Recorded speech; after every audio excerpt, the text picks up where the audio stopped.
স্বয়ং খালেদা জিয়া। এই ব্যর্থ প্রধানমন্ত্রী ঘূর্ণিঝড়ের পর উপকূলীয় এলাকায় গিয়ে বলেছেন সতর্ক সংকেত না মানায় নাকি মানুষ মারা গেছে। এখন প্রশ্ন হলো, নৌবাহিনীর জাহাজেও কি সতর্ক সংকেত পৌঁছেনি? প্রতিরক্ষা মন্ত্রণালয়ের দায়িত্ব ছিল খালেদা জিয়ার। তাহলে এই ব্যর্থতার জন্য খালেদা জিয়ারও পদত্যাগ করা উচিত ছিল নাকি? এই ব্যর্থ সরকারের ব্যর্থতা এখন সবাই জানে। আগামী সংসদ নির্বাচন সুষ্ঠু হলে প্রত্যাখ্যাত হবে জেনেই ইলেকশন ইঞ্জিনিয়ারিং এর তাবৎ পরিকল্পনা বাস্তবায়ন করে যাচ্ছে তারা।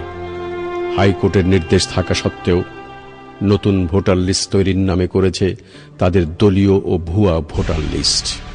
বিএনপির একসময়ের আন্তর্জাতিক বিষয়ক সম্পাদক এবং বিএনপি সরকার থেকে সুবিধাপ্রাপ্ত বিচারপতি কে এম হাসানকে তত্ত্বাবধায়ক সরকারের প্রধান উপদেষ্টা বানানোর জন্য সংবিধান সংশোধন করে বিচারপতিদের চাকুরির বয়স 2 বছর বৃদ্ধি করেছে। কিন্তু বাংলার মানুষ এর প্রতিবাদে জেগে উঠেছে। আওয়ামী লীগ বারবার চেষ্টা করেছে সংসদে গিয়ে কথা বলতে, কিন্তু বিরোধী দলের পক্ষ থেকে দেয়া 2511টি নোটিশ এবং 922টি প্রশ্নের একটিও গৃহীত হয়নি। বিরোধী দলীয় নেত্রীর মাইক বন্ধ করে দেয়া হয়েছে 86 বার। বিপর্যস্ত দেশের মানুষের অধিকার আদায়ের লক্ষ্যে জননেত্রী শেখ হাসিনার নেতৃত্বে বাংলাদেশ আওয়ামী লীগ সহ 14 দল আন্দোলন করছে।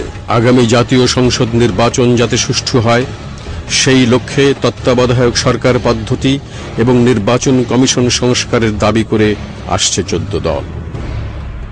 এতে বিএনপি জামাতের কোনো আগ্রহই ছিল না।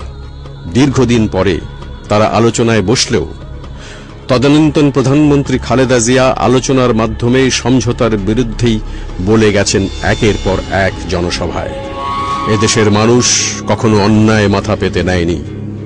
মানুষের সম্মিলিত দাবি মুখে বিচারপতি কে এম হাসান ক্ষমতা গ্রহণে অপারগতা প্রকাশ করায় আন্দোলনের প্রাথমিক বিজয় অর্জিত হয়েছে।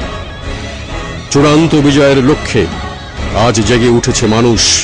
ব্যালটের মাধ্যমে বিএনপি জামাতের অপশাসনের বিরুদ্ধে জবাব দেবে বাংলাদেশ।